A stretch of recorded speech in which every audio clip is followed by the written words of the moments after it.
Hello everyone, welcome back to the channel. Guys, आज मैं आप लोगों के लिए एक चाइनीज़ ड्रामा एक्सप्लेन करने वाली हूँ जिसका नाम है romance in the LA. Episode की शुरुआत में हम सूजा शहर की एक पुरानी एलए यानी कि एक सोसाइटी को देखते हैं जहाँ पर टेक्सटाइल फैक्ट्री के वर्कर्स अपनी फैमिली के साथ रहा करते थे। उनमें से एक होती है सॉन्ग यिंग, जो कि अपने बेटे डोंग के साथ एक डॉर्मेट्री में रहती है और वो दोनों ही डॉर्मेट्री में रहकर परेशान हो चुके थे क्योंकि अब तक उन्हें फैक्ट्री की तरफ से अपना खुद का एक क्वार्टर नहीं मिला था। इसीलिए तंग आकर सॉन्ग यिंग डोंग को लेकर फैक्ट्री प्रेसिडेंट मिस्टर ज़ांग के घर पर चली जाती है और डोंग को वहीं पर छोड़कर निकल जाती है, जिससे कि डोंग भी ज़ोर ज़ोर से रोने की एक्टिंग करता है और मिस्टर ज़ांग को अक्यूज़ करने लग जाते हैं कि उसने ही उसकी मॉम को बुली किया है। वो खुद इतने बड़े घर में रहता है लेकिन वो उसकी मॉम को एक घर नहीं दे सकता। इसकी वजह से आसपास के लोगों का ध्यान भी उन पर चला जाता है। इसीलिए अब अगले दिन मिस्टर ज़ांग चीफ लू से मिलने के लिए जाते हैं और वो खुद सॉन्ग यिंग से बात करने के लिए ना जाकर चीफ लू को उससे बात करने के लिए भेज देता है। लेकिन जब चीफ लू भी सॉन्ग यिंग से बात करने के लिए जाता है और उसे समझाता है कि उसे इस तरीके से फैक्ट्री में प्रॉब्लम क्रिएट नहीं करनी चाहिए, तो ये सुनकर सॉन्ग यिंग और भी ज़्यादा भड़क जाती है और सभी लोगों के साथ मिलकर चीफ लू को कहने लगती है कि आखिर फैक्ट्री ने उसे अभी तक दिया ही क्या है, क्योंकि वो अकेले ही फैक्ट्री में बहुत सारा काम करती है और यहाँ तक कि उसके बेटे की डिलीवरी भी फैक्ट्री के ओवरटाइम की वजह से ठीक से नहीं हो पाई थी। जितना बोलकर वो वहाँ से चली जाती हैं। यहीं पर हम एले में रहने वाली एक और फैमिली को देखते हैं जिसमें हस्बैंड जुआंग, जो कि एक स्कूल टीचर हैं, और उसकी वाइफ हुआंग लिंग, जो कि फैक्ट्री वर्कर हैं। ये दोनों अपने बच्चों के साथ जुआंग के मॉम डैड के घर जाते हैं क्योंकि आज मॉम का बर्थडे था। इसलिए सेलिब्रेट करने के लिए हुआंग लिंग सभी लोगों के लिए बहुत ही अच्छा डिनर बनाती है और उसकी बेटी शिया भी उसकी काफ़ी हेल्प करती है। लेकिन जब डिनर टेबल पर बाकी लोगों के साथ बैठकर डिनर करने की बात आती है तो जुआंग की मॉम जगह ना बचने की वजह से हुआंग और शिया को किचन में अकेले बैठकर खाना खाने के लिए बोल देती है, जिससे कि हुआंग को थोड़ा सा बुरा फील होता है। इसके बाद वो लोग वापस से एले में आ जाते हैं और उनकी लाइफ भी कोई अच्छी नहीं चल रही थी क्योंकि वो लोग भी जिस क्वार्टर में रह रहे थे वहाँ पर उन्हें सिर्फ एक ही रूम दिया गया था जिसमें वो 4 लोग थे। और इस बारे में हुआंग जुआंग से बात भी करती है। उसे बताती है कि सॉन्ग यिंग ने अपने बेटे को मिस्टर ज़ांग के घर पर छोड़ दिया था, तो क्या वो भी कुछ ऐसा कर सकते हैं ताकि उन्हें भी नया घर मिल पाए, या फिर वो लोग ज़ांग को सीक्रेटली गिफ्ट्स भी दे सकते हैं ताकि वो उनकी बात सुने। लेकिन जुआंग ये सब करने से मना कर देता है क्योंकि वो एक ईमानदार टीचर था। जिसके बाद हम देखते हैं कि सॉन्ग यिंग भी डोंग को वापस से घर पर लेकर आ जाती है और मिस्टर ज़ांग की वाइफ उसे प्रॉमिस करती है कि वो उन्हें जल्दी ही रूम एलोकेट करवाएगी। जिसके कुछ दिन बाद हम देखते हैं कि रूम एलोकेशन की लिस्ट फैक्ट्री के न्यू बोर्ड पर लगा दी जाती है और सॉन्ग यिंग के साथ साथ हुआंग लिंग को भी न्यू रूम एलोकेट हो चुका था, जिसकी वजह से वो दोनों ही अपने घर पर ये न्यूज़ बताती हैं। वो दोनों ही अपनी फैमिली के साथ खुश होती है क्योंकि उन्हें एक अच्छा घर और नए नेबर्स मिलने वाले थे, पर उसमें अभी कुछ टाइम और बाकी था। जिसके बाद हम देखते हैं कि जुआंग हुआंग लिंग को बताता है कि कल से उसके कुछ स्टूडेंट्स उनके घर पर पढ़ने के लिए आएंगे क्योंकि कुछ ही दिनों बाद उनकी यूनिवर्सिटी के एंट्रेंस एग्जाम होने वाले थे। इसलिए वो हुआंग लिंग को बच्चों के साथ कुछ टाइम के लिए घर से बाहर जाने के लिए बोलता है। ये सुनकर वो थोड़े से डिसअपॉइंट भी हो जाती हैं क्योंकि वो पहले भी काफ़ी एडजस्ट कर रही थी। अगले दिन अब सभी स्टूडेंट्स उनके घर पर आते हैं और हुआंग लिंग, शिया और टूनान के साथ बाहर आ जाती हैं। फिर एंट्रेंस एग्जाम्स होने के बाद जुआंग को स्कूल बुलाया जाता है और उसे पता चलता है कि उनके पूरे स्कूल से सिर्फ जुआंग को एग्ज़ाम कॉपीज़ की मार्किंग करने के लिए चूज़ किया गया है, जिसके लिए प्रिंसिपल उसे कुछ दिनों के लिए घर छोड़कर स्कूल में ही रहने के लिए कहते हैं, जहां वो बाकी स्कूल के टीचर के साथ मिलकर मार्किंग करने वाला था। जुआंग अब ये बात हुआंग लिंग के साथ शेयर करता है और अपना सामान पैक करके स्कूल के लिए निकल जाता है, जहाँ पर उसकी मुलाकात हेड टीचर सू से होती है। सू उसे बाकी टीचर्स से मिलवाता है, जहाँ ये लोग साथ बैठकर मार्किंग डिस्कस करते हैं और अपने काम पर लग जाते हैं। दूसरी तरफ हुआंग लिंग अपने बच्चों के साथ अकेले ही रूम शिफ्ट करती है। वहाँ पहुँचते ही उसे मिलती है अपनी नेबर सॉन्ग यिंग और उसका हस्बैंड, जो कि दोनों पास वाले नेबर से लड़ाई कर रहे थे क्योंकि उन दोनों ने उनके यार्ड की दीवार में एक होल कर दिया था। इसकी वजह से बारिश का सारा पानी सॉन्ग यिंग के क्वार्टर में आने वाला था, इसी वजह से ये लोग आपस में लड़ाई कर रहे थे और वो नेबर हुआंगलिंग को वहाँ पर देखकर उसे भी बता रही होती हैं कि सॉन्गिंग ने तो वो रूम जोर ज़बरदस्ती से एलोकेट करवाया है और उसके स्टैंडर्ड उस रूम में रहने लायक नहीं है, क्योंकि उनके एरिया में सभी लोग एजुकेटेड है सॉन्गिंग को छोड़कर। जो देखकर हुआंगलिंग भी थोड़ी सी टेंशन में आ जाती है, क्योंकि यहाँ भी उसे शांति नहीं मिलने वाली थी। पर वो खुश भी थी क्योंकि सॉन्गिंग और उसका हस्बैंड दोनों ही अच्छे नेबर्स थे और वो उनके साथ अच्छे से बिहेव कर रहे थे। इसके बाद हुआंगलिंग अपना बाकी सामान लेने के लिए पुराने रूम पर जाती है। वहाँ पर वो शियाओ और टूनान को यही समझा रही थी कि उनके नेबर्स काफ़ी अच्छे हैं, तो उन्हें उनके साथ ही मिलकर रहना होगा और अच्छे से बिहेव करना होगा। इस पर वो दोनों भी खुश थे क्योंकि उन्हें भी न्यू फ्रेंड दोंग जो मिल गया था। दूसरी तरफ सॉन्गिंग भी दोंग को समझा रही थी कि उनके नेबर्स काफ़ी पोलाइट है, तो उसे उनसे सब कुछ सीखना होगा। जिसके बाद सॉन्गिंग का हस्बैंड यार्ड में बने उस होल को भी सीमेंट लगाकर बंद करवा देता है और सभी लोग फिर न्यू ईयर सेलिब्रेशन के लिए रेडी होने लग जाते हैं।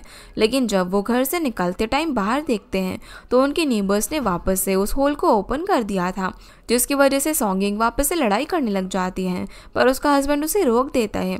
अगले सीन में अब सभी लोग पार्टी में मिलते हैं। सभी लोग न्यू रूम से एलोकेट होने की वजह से काफ़ी खुश होते हैं। सीन अब सॉन्गिंग पर आता है। एले में ही सॉन्गिंग और हुआंगलिंग की फैमिली एक वेडिंग अटेंड करती है, जिसके बाद वो लोग घर पर आ जाते हैं। सॉन्गिंग यहाँ पर दोंग को हुआंगलिंग के घर पर छोड़कर जाती है क्योंकि वो और उसका हस्बैंड अपने यार्ड को बारिश के पानी से बचाने के लिए मिट्टी लेने के लिए जाते हैं। और जब सॉन्गिंग घर पर आती है तो वो देखती है कि दोंग आराम से टूनान और श्याओ के साथ खेल रहा था, जो देखकर वो थोड़ी सी इमोशनल हो जाती है क्योंकि सॉन्गिंग और उसका हस्बैंड अपनी जॉब में इतने बिजी रहते थे कि वो दोनों अपने बेटे को टाइम ही नहीं दे पाते थे। इसकी वजह से वो हमेशा अकेला खेलता था, लेकिन अब उसके पास फ्रेंड्स थे और वो खुश था, जो देखकर वो भी काफ़ी खुश थे क्योंकि उसके लिए ऐसे नेबर्स मिलना एक ब्लेसिंग की तरह था, क्योंकि बाकी सभी लोग तो उसे बहुत ही ज़्यादा हेट करते थे। फिर सॉन्गिंग और उसका हस्बैंड मिलकर अपने यार्ड में बने उस होल को वापस से क्लोज कर देते हैं और वो उस मिट्टी के बैग्स बनाकर हुआंगलिंग के घर के बाहर भी रखते हैं ताकि बारिश का पानी उनके घर में ना जाए, और ऐसा करने से उनकी फैमिली की बॉन्डिंग और भी ज़्यादा बढ़ जाती है। लेकिन सॉन्गिंग का हस्बैंड एक गलती कर देता है, वो अपने यार्ड की एक पाइपलाइन भी गलती से ब्लॉक कर देता है। इसकी वजह से उनके यार्ड में बारिश का पानी भर जाता है। ये बात अगले दिन दोंग सभी को चिल्ला चिल्ला कर बता देता है, जिसकी वजह से सब उसकी मॉम पर हंसते भी हैं और यही बात करने लग जाते हैं कि सॉन्गिंग की पूरी फैमिली पागल है और कितने लोग उनके लिए कंप्लेन कर चुके हैं। इसके बाद जब सॉन्गिंग कपड़े सुखा रही होती है तो हुआंगलिंग भी वहाँ पर आती है और उसे याद दिलाती हैं कि जिस दिन वो वेडिंग सेरेमनी में गए थे वहाँ पर उसने नोटिस किया था कि दोंग की पैंट में पीछे होल हो रहा था, जो कि अच्छी बात नहीं है क्योंकि उसे ऐसे मौसम में ठंड भी लग सकती है और उसे चोट भी लग सकती है। इस पर सॉन्गिंग उसे बताती है कि वो दोंग के लिए हर बार अच्छी पैंट्स लेकर आती हैं, पर वो इतना ज़्यादा मस्ती करते हैं कि वो हमेशा इस तरीके से कपड़े ख़राब कर देता है और वो उसे पनिश करने के लिए ऐसे ही होल वाली पैंट पहना देती है। इस पर हुआंगलिंग उसे बताती है कि उसके पास स्विंग मशीन है जिसकी मदद से वो दोंग के फटे हुए कपड़े सिल सकती है। इसके लिए सॉन्गिंग रात को अपने कपड़े लेकर हुआंगलिंग के घर पर जाती है, जहाँ वो देखती है कि हुआंगलिंग भी अपनी नाइट शिफ्ट पर जाने के लिए रेडी हो रही थी। तो सॉन्गिंग उसे बताती है कि वो भी नाइट शिफ्ट पर ही जाती है, इसकी वजह से वो भी अपने बच्चों के लिए हॉट मील नहीं बना पाती।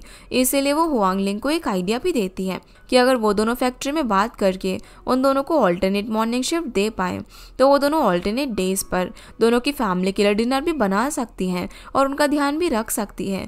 इस पर हुआंगलिंग उसे सोचने के लिए टाइम मांगती है और दोनों अपनी शिफ्ट के लिए निकल जाती हैं। आज रात सॉन्गिंग का हस्बैंड ही सभी बच्चों का ध्यान रखने वाला था, जहाँ हम देखते हैं कि तीनों बच्चे भी एक दूसरे के काफ़ी अच्छे दोस्त बन चुके थे और वो तीनों साथ में ही वॉशरूम भी जाते हैं। दूसरी तरफ जुआंग पेपर मार्किंग करके फ्री हो चुका था और वो अपने बाकी टीचर्स के साथ एक ग्रुप फोटो भी लेता है, जिसके अगले दिन वो लोग अपने अपने घर पर चले जाते हैं और जुआंग भी पहली बार अपने नए घर के अंदर जाता है, जहाँ वो सबसे पहले दोंग से मिलता है। दोंग भी उससे पूछता है कि क्या वो पेपर मार्किंग करके आ गए। ये सुनकर वो थोड़ा सा कंफ्यूज हो जाता है। वो अंदर जाकर हुआंगलिंग से पूछता है कि उन सबको पेपर मार्किंग के लिए कैसे पता चला। तो हुआंगलिंग उसे बताती है कि उनके स्कूल प्रिंसिपल ने ये न्यूज़ अनाउंस की थी, क्योंकि उनके लिए काफ़ी प्राइड की बात थी। जिसके बाद जुआंग डोंग के बारे में पूछता है कि वो बाहर ठंड में क्यों खेल रहा है, उसके पेरेंट्स उस पर ध्यान नहीं देते क्या। तब हुआंगलिंग बताती है कि वो थोड़ा सा शरारती है और उसकी मॉम ने उसे बाहर रहने की पनिशमेंट दी है, फिर भी वो बाहर खेल रहा है। जिसके बाद वो उनके घर के अंदर आकर सो भी जाता है। इसकी वजह से जुआंग थोड़ा सा इरिटेट हो जाता है, क्योंकि वो उन लोगों को ठीक से जानते नहीं थे। लेकिन हुआंगलिंग उसे समझाती है कि उनके नेबर्स काफ़ी अच्छे हैं, क्योंकि जब जुआंग घर पर नहीं था तो उन्होंने उनकी बहुत हेल्प की थी। तभी सोंगिंग और उसका हस्बैंड भी वहाँ पर आ जाते हैं और उनसे माफ़ी मांगकर डोंग को अपने साथ लेकर चले जाते हैं। अब उसी रात को जुआंग भी सभी लोगों को अपने घर पर इनवाइट करते हैं, क्योंकि वो सब लोग जुआंग का एक्सपीरियंस जानना चाहते थे। जुआंग उन्हें अपनी पेपर मार्किंग और वहाँ के टीचर्स के बारे में और कॉम्पिटिटिव एग्जाम के बारे में भी कुछ जानकारी देता है। जब वो ये सारी बातें कर रहा था तो बीच बीच में डोंग उनकी कन्वर्सेशन डिस्टर्ब कर रहा था। वो ये भी पूछता है कि क्या उन्हें वहाँ पर फ्री टूथपेस्ट मिले थे। जिसकी ऐसी बातें सुनकर सोंग उसे बाकी बच्चों के साथ स्नैक्स शेयर करने के लिए बोलती है। और जब वो लोग वहाँ से जाते हैं तो चुपके से डोंग अपने घर के लिए वही टूथपेस्ट भी ले लेता है। इसके बाद हम देखते हैं कि हुआंगलिंग और जुआंग ये भी डिस्कस करते हैं कि वो अपने बेटे को भी कॉलेज एंट्रेंस एग्ज़ाम के लिए अभी से तैयारी करवाएंगे, क्योंकि अगर टूनान को अभी से स्कूल में अच्छे पॉइंट्स मिलते रहे और उसके ग्रेड्स भी बेटर होते रहे तो उसे अच्छी यूनिवर्सिटी मिलने में कोई भी प्रॉब्लम नहीं आएगी। दूसरी तरफ डोंग की डैड को जब पता चलता है कि वो टूथपेस्ट लेकर आ गया है तो वो उसे समझाने लग जाते हैं कि उसे ऐसा नहीं करना चाहिए। अगले दिन फिर जुआंग और डोंग के डैड मीट खरीदने के लिए जाते हैं, पर लंबी लाइन होने की वजह से उन्हें मीट नहीं मिल पाता। इसीलिए अगले दिन वो तीनों बच्चों को जल्दी ही लाइन में लगने के लिए भेज देते हैं, ताकि बच्चे वहाँ पर खेलते भी रहे और जब लाइन में उनका नंबर आए तो वो मीट खरीदने के लिए आ जाएंगे। असल में भी ऐसा ही होता है, जहाँ डोंग अपना नंबर आते ही उसके डैड और अंकल जुआंग को बुलाकर ले आता है और फाइनली उन्हें बहुत दिनों बाद मीट खाने को मिल जाता है, जिससे हुआंगलिंग काफ़ी ज़्यादा खुश होती हैं। और जब वो मीट प्रिपेयर करने की तैयारी कर रही थी तो सोंग भी उसकी तारीफ़ करने के लिए वहाँ पर आ जाती है, क्योंकि हुआंग खुशी में एक गाना भी गा रही थी। जैसे ही सोंग वहाँ से जाती है तो जुआंग वहाँ पर आकर हुआंगलिंग को बताता है कि आज उसके मॉम डैड और उसका ब्रदर अपनी वाइफ और बच्चों के साथ उनके घर पर आ रहा है, जो सुनकर हुआंगलिंग का मूड अपसेट हो जाता है। अब वो अकेले उन सभी के लिए डिनर रेडी करती है और जब वो सभी लोग घर पर आते हैं तो पूरे घर में कमियां निकालने लग जाते हैं। जुआंग की मॉम तो यहाँ पर उनसे कहती है कि अब तो उनके पास बड़ा घर है तो विंटर वेकेशन में अपने ग्रैंड चिल्ड्रन को यहाँ पर पढ़ने के लिए भेज सकती है, क्योंकि वो टूनान के साथ बेड भी शेयर कर सकता है। लेकिन उसका ग्रैंड चिल्ड्रन भी उनके घर की कमियां निकालने लग जाते हैं कि उनके घर से टॉयलेट काफ़ी ज़्यादा दूर है और बहुत ही गंदा भी है, वो यहाँ पर नहीं रहेगा। इसकी वजह सभी लोग हंसने लग जाते हैं और हुआंगलिंग का मूड इतना ज़्यादा अपसेट हो जाता है कि वो सभी के जाने के बाद जुआंग से आर्ग्यूमेंट करने लग जाती है कि हमेशा उनकी फैमिली एडजस्ट क्यों करती है और मदर इन लॉ हमेशा उसके साथ ऐसा बिहेव क्यों करती है जैसे कि वो सिर्फ एक सर्वेंट है और वो हमेशा सिर्फ अपने छोटे बेटे को ही फेवर करती है। हुआंगलिंग नहीं चाहती थी कि टूनान और श्याओ को भी उन लोगों की वजह से एडजस्ट करना पड़े, क्योंकि इतने टाइम बाद उन्हें इतना अच्छा घर मिला था। दूसरी तरफ सोंग और उसका हस्बैंड भी उन दोनों को चिल्लाते हुए सुन रहे थे, इसीलिए वो डोंग को उनके घर भेजकर टूनान और श्याओ को अपने घर बुला लेती है, जहाँ वो उन्हें लड़ाई से डिस्ट्रैक्ट करने के लिए स्वीट पोटैटो खाने के लिए देती है। अगले दिन अब हुआंगलिंग बच्चों के साथ कुछ बैग पैक करके घर से निकल जाती है, जिसके बाद हम देखते हैं कि डोंग जब बाकी बच्चों के साथ खेल रहा था तो वो बच्चे उसकी पैंट में होल्स को देखकर उसका मजाक उड़ाने लग जाते हैं। इसकी वजह से डोंग उनसे लड़ाई भी करता है और उसकी पैंट और भी ज़्यादा फट जाती है।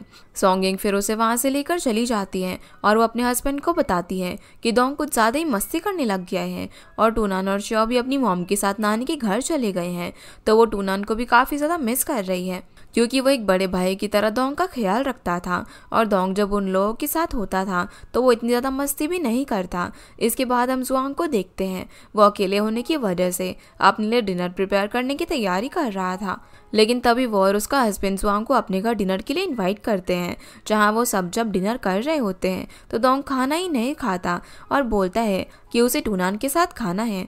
ये सुनकर सोंग भी जुआंग से पूछती है कि हुआंगलिंग बच्चों के साथ वापस घर कब आएगी, तो जुआंग उन्हें बताता है कि हुआंगलिंग को कुछ दिन वहीं पर रहना चाहिए, क्योंकि वो चीज़ों को कॉम्प्लिकेटेड बना देती है। सोंग और उसका हस्बैंड अब जुआंग को समझाते हैं कि उन दोनों ने उस दिन सारी बातें सुन ली थी जब वो दोनों लड़ाई कर रहे थे। असल में वो लोग राशन को लेकर भी लड़ाई कर रहे थे, क्योंकि हुआंगलिंग को डर था कि जिस तरीके से उन लोगों की लाइफ निकल रही है हर टाइम एडजस्ट करते हुए। वैसे वो अपने बच्चों के लिए नहीं करना चाहती और वो नहीं चाहती कि उनके पास इनफ रिसोर्सेज होने के बाद भी किसी और की वजह से टूनान और शाओ को स्ट्रगल करना पड़े, जो बात अब जुआंग को भी समझ में आ जाती है। इसीलिए वो अगले दिन वांगलिंग और बच्चों को वापस से घर लेने के लिए आ जाते हैं। ये लोग साथ में न्यू ईयर सेलिब्रेट करते हैं, जहाँ पर शिया वांगलिंग के घर के बारे में सबको बहुत कुछ बताती हैं कि उसकी मॉम के घर पर तो टीवी भी है और उन लोगों ने रेस्टोरेंट में भी लंच किया था, जिससे सभी लोग उसके घर की तारीफ करते हैं। और उसके बाद ये लोग एक दूसरे को रेड एनवेलप भी देते हैं। वांगलिंग भी सभी लोग के साथ अपने होम टाउन की फेमस डिश भी शेयर करती है और फिर सभी लोग अपने अपने घर चले जाते हैं। सॉन्गिंग दोंग को मिला हुआ रेड एनवेलप खोलती है, पर उसमें कैश की जगह पर सिर्फ एक ब्लेसिंग नोट था, जो देखकर वो समझ जाती है कि ये ज़रूर उनकी नेबर एमी ने ही दिया होगा, क्योंकि उसके 4 बच्चे थे और उसका ही आइडिया था कि वो बच्चों के बीच में रेड एनवेलप एक्सचेंज करेंगे, जिसकी वजह से सॉन्गिंग ने एमी के घर के लिए हर एनवेलप में कैश रखा था, पर बदले में उसे कुछ भी नहीं मिला और इसीलिए वो थोड़ी दुखी भी हो जाती है। असल में दोंग को वो एनवेलप एमी के घर से नहीं बल्कि हुआंग के घर से आया था।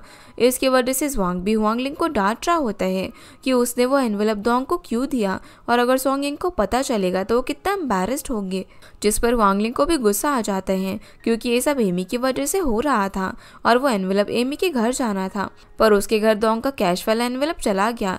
इसकी वजह से अब जुआंग खुद बैठकर दोंग के लिए एक न्यू ईयर गिफ्ट बनाता है। जब दोंग और उसकी फैमिली उनके घर पर आती है तो जोंग उसे अपनी कॉपी की हुई फन मैथमेटिक्स की बुक गिफ्ट करता है, जो कि दोंग को कुछ खास पसंद नहीं आती क्योंकि उसे पढ़ाई में बिल्कुल भी इंटरेस्ट नहीं था। जिसके बाद हम देखते हैं कि जिस एले में वो लोग रहते हैं वहाँ पर सिर्फ एक ही घर में टीवी होता है, जिसकी वजह से सभी लोग वहीं पर टीवी देखने के लिए जाते थे। एक दिन दोंग भी वहाँ पर चला जाता है। इसकी वजह से वो रोज़ ही वहाँ पर जाना शुरू कर देता है और उससे परेशान होकर उसके अंकल भी उसे ये कह देते हैं कि दोंग ने तो उनके घर में अपनी सीट ही बुक कर दी है, वो रोज़ रोज़ उनके घर पर आ जाता है। ये सुनकर दोंग भी हर्ट हो जाता है और वो अपनी मॉम को जाकर सारी बात बताता है। इसकी वजह से सॉन्गिंग भी उसे बोलती है कि वो अगले मंथ से सेविंग स्टार्ट करेंगे और एक नया टीवी लेकर आएंगे, जिससे कि दोंग काफ़ी खुश हो जाता है। अगले दिन फिर दोंग और टूनान बाकी बच्चों के साथ खेल रहे होते हैं। तभी जुआंग आकर टूनान को अपने साथ ज़बरदस्ती लेकर चला जाता है, क्योंकि आज एंट्रेंस एग्ज़ाम की रिजल्ट लिस्ट आ चुकी थी और जुआंग टूनान को वो सब दिखाकर समझाना चाहता था कि उसे भी इसी तरीके से पढ़ाई करनी है, अच्छे हाई स्कूल में एडमिशन लेना है ताकि वो अच्छी यूनिवर्सिटी जा पाए। पर टूनान अपने अभी वाले फ्रेंड से दूर नहीं होना चाहता था, फिर भी वो अपनी डैड की बात मान लेता है। अगले सीन में अब टूनान और शाओ मिलकर अपनी नई बुक्स को कवर कर रहे थे। तभी दोंग वहाँ पर आ जाता है, जो देखता है कि टूनान और शाओ के पास उनकी ओल्ड बुक्स भी है। इसीलिए वो उनसे पूछता है कि वो ये बुक सेल कर सकता है, तो टूनान हाँ बोल देता है क्योंकि उसे ओल्ड बुक्स की ज़रूरत नहीं थी। लेकिन उसके साथ साथ दोंग शाओ की ड्राइंग बुक्स भी सेल करने ले जाने वाला होता है। इसकी वजह से शाओ उसे रोकती है और उन दोनों में लड़ाई हो जाती है। तभी दोंग शाओ से बोलता है कि वो उसके साथ अब कभी भी नहीं खेलेगा और टूनान को भी शाओ के साथ खेलने से मना करता है। लेकिन यहाँ पर टूनान दोंग से बोलता है कि शाओ उसकी छोटी बहन है और दोंग ने उसे बुली किया है, तो वो अब दोंग से बात नहीं करेगा। ये सुनकर दोंग रोते रोते अपने घर चला जाता है और अपनी मॉम को बताते हैं कि टूनान और शाओ उससे बात नहीं करेंगे। वो लोग उसे समर वेकेशन में अपने साथ स्विमिंग के लिए भी लेकर जाने वाले थे, पर अब वो उसके साथ नहीं जाएंगे। इसकी वजह से वो काफ़ी दुखी होता है। सॉन्गिंग अब उसे समझाती है कि उसे टूनान और शाओ को सॉरी बोलना चाहिए, जिसके बाद वो अकेले टॉयलेट भी जाता है। वो अंदर जाकर रो रहा था क्योंकि अब उसका कोई भी फ्रेंड नहीं था। लेकिन जब वो टॉयलेट से बाहर आता है तो देखता है कि टूनान और शाओ वहीं पर उसका वेट कर रहे थे। यहाँ वो लोग वापस से फ्रेंड बन जाते हैं, जहाँ पर दोंग उन दोनों को अपने साथ फैक्ट्री के पीछे वाले बुक स्टॉल पर आने के लिए इन्वाइट करता है ताकि वहाँ वो ओल्ड बुक सेल कर पाए और उन्हें अच्छे खासे पैसे मिले। अगले दिन सॉन्ग और हुआंग अपने बच्चों को स्टूडेंट्स फेयर में लेकर जाती हैं, जहाँ पर शाओ और दोंग दोनों ही डांसिंग और सिंगिंग क्लासेस में सिलेक्ट हो जाते हैं। जिसके बाद ये लोग घर पर आते हैं और टूनान अपनी पढ़ाई कर रहा था क्योंकि उसे भी इस ईयर फर्स्ट एग्ज़ाम देना था। लेकिन उसे डिस्टर्ब करने के लिए जुआंग के कुछ स्टूडेंट्स वहाँ पर पढ़ने के लिए आ जाते हैं और हुआंग के मना करने के बाद भी जुआंग उन्हें टूनान की रूम में पढ़ने की परमिशन दे देता है, जिसकी वजह से अब वो लोग रोज़ रोज़ जुआंग के घर किसी भी टाइम आ जाते हैं और सभी लोगों को डिस्टर्ब करते हैं। इसीलिए एक दिन जब वो दोनों स्टूडेंट सुबह सुबह जुआंग के घर का दरवाज़ा नॉक करते हैं तो सॉन्गिंग बाहर आकर उन पर चिल्लाती है और उन्हें बताती है कि सिर्फ वही इस एले के अंदर पढ़ाई नहीं करते हैं, बाकी दूसरे बच्चे भी है जो कि पढ़ते हैं और दूसरे वर्कर्स भी है जो कि नाइट शिफ्ट के बाद सुबह रेस्ट करते हैं। तो उन स्टूडेंट्स को उन्हें परेशान करने बार बार नहीं आना चाहिए, क्योंकि टूनान भी उनकी वजह से पढ़ाई नहीं कर पाता। जिसके बाद वो स्टूडेंट्स चुपचाप जुआंग के घर के अंदर चले जाते हैं और उनके जाने के बाद हुआंग सॉन्गिंग को अपने घर इनवाइट करती है और उसे थैंक्स बोलती है, क्योंकि जो चीज़ हुआंग उन लोगों को नहीं बोल पा रही थी उसमें सॉन्गिंग ने उसकी हेल्प कर दी। जिसके बाद ये लोग साथ में लंच भी करते हैं। सॉन्गिंग फिर एंट्रेंस एग्जाम के क्वेश्चन सॉल्व करके उन लोगों को बताती है और काफ़ी खुश भी होने लगती है कि वो भी एंट्रेंस एग्ज़ाम दे सकती है। पर जब वो वहाँ से जाती है तो जुआंग हुआंग को बताता है कि वो क्वेश्चन तो असल में टूनान की बुक का था, जो कि अभी प्राइमरी स्कूल में ही था। इसीलिए वो दोनों हंसने लग जाते हैं। जिसके बाद हम हुआंग को देखते हैं जो कि अपने यार्ड में स्नेक मेलन उगाने के लिए कुछ सीड्स लेकर आती हैं। वो सॉन्गिंग को भी बताती हैं कि अगर वो लोग कुछ वेजिटेबल्स अपने यार्ड में ही ग्रो कर देंगे तो उनका आधा खर्चा भी बच जाएगा, और वैसे भी सॉन्ग को भी तो टीवी खरीदने के लिए पैसे बचाने हैं। इसके बाद वो सभी मिलकर स्नेक मेलन सीड्स प्लांट कर देते हैं, क्योंकि उन दोनों के ही बच्चे बड़े हो रहे थे और उनकी डाइट भी बढ़ती जा रही थी, तो उन्हें ज़्यादा खाने की ज़रूरत थी।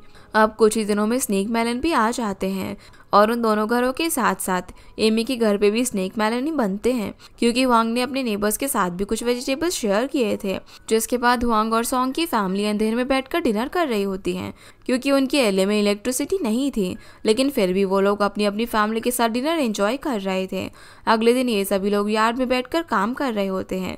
तभी बाहर एक आदमी कुछ सेकंड हैंड सामान बेचने आता है और वो काफ़ी देर से वहीं पर खड़ा हुआ था, जिससे कि सॉन्ग उन्हें बताती है कि वो आदमी चोर भी हो सकता है, क्योंकि आजकल ऐसे लोग भी उनके एले में बहुत घूम रहे हैं जो कि उनके घरों पर नजर रखते हैं और अकेला देखकर अंदर घुस जाते हैं। पर हुआंग को ऐसा नहीं लगता और उसे उस आदमी से एक वॉश बेसिन खरीदना था, जिसके लिए वो टूनान को भेजती है और बहुत ही कम पैसों में एक अच्छा वॉश बेसिन खरीद लेती है।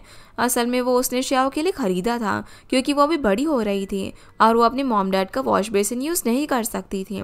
जिसके बाद उस रात को भी उनके घर में स्नेक मेलन की डिश बनती है और आज भी उनके घर में इलेक्ट्रिसिटी नहीं थी।